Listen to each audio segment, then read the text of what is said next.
నమః పార్వతీపతయే హర హర మహాదేవ హర. శ్రీనగర్లోని అత్యంత గొప్పనైనటువంటి శక్తిపీఠము సారికాపీఠము. సారికా శక్తిపీఠం.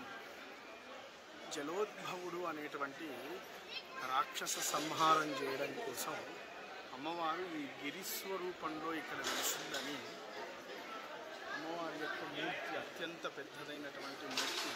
సారీం చతుషష్ఠి కళా ప్రపూర్ణ, చతుషష్ఠి కళలకు ఆరాధితమైనటువంటి సారికాపీఠము. ఇదే శారదాపీఠంగా వెలుగొందుతూ ఉన్నటువంటి పరమధామం.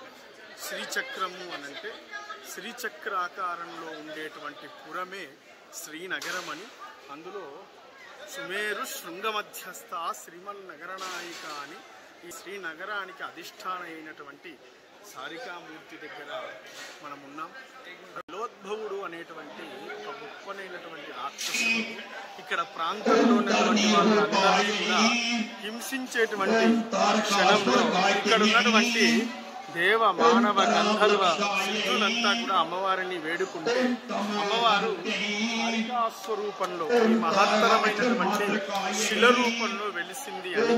అష్టాదశ భుజమూర్తి, 18 భుజాల చేత ఇక్కడ వెలిసి ఒక గులకరాయిని తీసి ఆ జలోద్భవునికి మీద వేసిందని, అది ఇంతింతై వడుడింతై తానింతై అని ఈ హరిపర్వతంలాగా మారి జలోద్భవ రాక్షసుని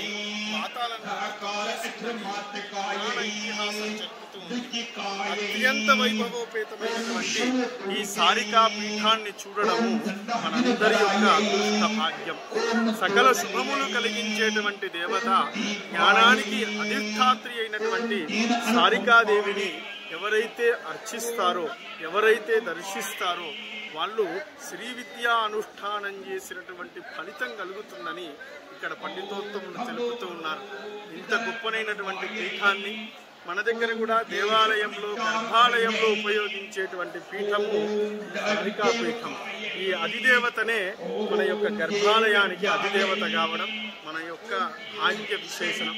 తీర్థ సంగ్రహణంలో భాగంగా జమ్మూ కాశ్మీర్ నగరంలో ఉన్నటువంటి ఈ శ్రీనగర్ పట్టణంలో ఉన్నటువంటి అధిదాత్రి అయినటువంటి సారికాదేవిని దర్శించి మనం అందరం కూడా ధరించి ఉన్నాం. ఈ పర్వతాకారమే శ్రీచక్రాకారంలో ఉండేటువంటి పర్వతం. దీన్ని హరిపర్వతము అని అంటారు. అమ్మవారు పుట్టినరోజు నాడు మనం దర్శించుకోవడం అనేటువంటిది మనందరి యొక్క భాగ్య విశేషం. ఇక్కడ సారికా జయంతి ఉత్సవాలు జరుగుతూ ఉన్నాయి. అందులో మనం ఈ సారికా పీఠాన్ని దర్శించుకోవడం మనందరి యొక్క భాగ్యము.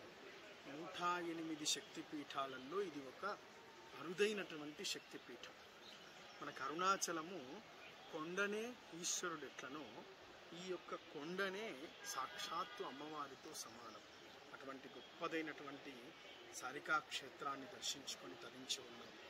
ఎప్పుడైతే శారదా క్షేత్రం, కాశ్మీరేతు సరస్వతి అని మనం అంటున్నామో, ఆ శారదా క్షేత్రం పాక ఆక్రమిత కాశ్మీర్లోకి ఎప్పుడైతే వెళ్ళిపోయిందో అక్కడి నుండి మూలపీఠంగా దీన్నే భావించడం జరుగుతూ ఉంది. దాన్ని దర్శించుకొని మనందరిలో కూడా జ్ఞానం ప్రజ్వలించాలని అమ్మవారిని వేడుకుంటూ మన దేవాలయం అతిపెద్దదైనటువంటి కైలాస ప్రస్థాన మహామేరు పంచముఖ ఉమామహేశ్వర స్వామి దేవాలయం శీఘ్రగతిన పూర్తి కావాలని అమ్మవారిని నమస్కరిస్తూ అవధూత చింతన శ్రీ గురుదేవ దత్త.